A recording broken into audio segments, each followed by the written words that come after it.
years ago, then candidate Donald Trump ran on a few issues that were very popular with the public. Build a wall, cut immigration, bring back manufacturing jobs. Easier said than done, it turns out.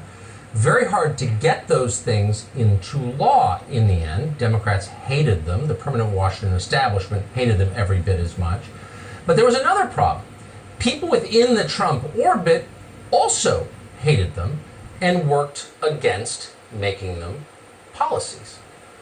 So who are those people exactly? Books will be written on this at some point.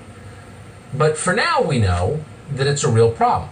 In fact, for example, according to a report in Politico just today, some of Trump's top advisors are terrified of taking a stand on the question of biological sex, transgender issues, even as biological men continue to dominate women in sports. Most people are opposed to that.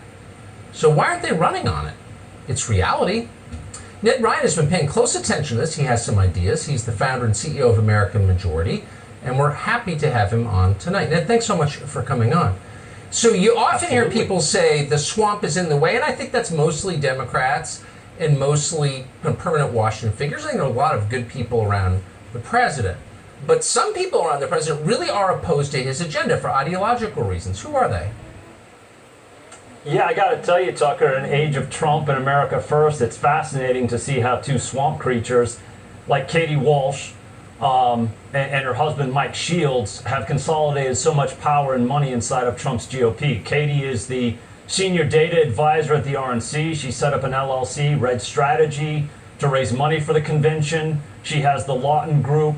Mike has a relationship with Data Trust, runs Convergence Media, is involved in managing the president's data via Excelsior, which conveniently is run by his vice president of digital strategies at Convergence, has a relationship with WinRed, has a relationship with the NRCC, and the Washington Post reported that with Brad Parscale, Katie and Mike had contracts with 23 party committees and affiliations since 2017. And I tell people all the time, the most powerful couple in D.C. that you don't know about are Katie and Mike, and they really do control a massive part of the GOP ecosystem.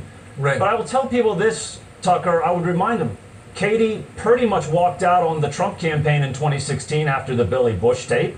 She described working with Trump as trying to understand a child and left the White House after about 8 weeks, known as a notorious leaker.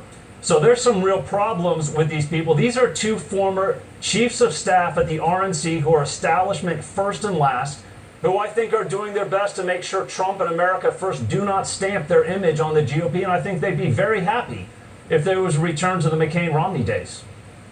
In other words, if the president wasn't reelected.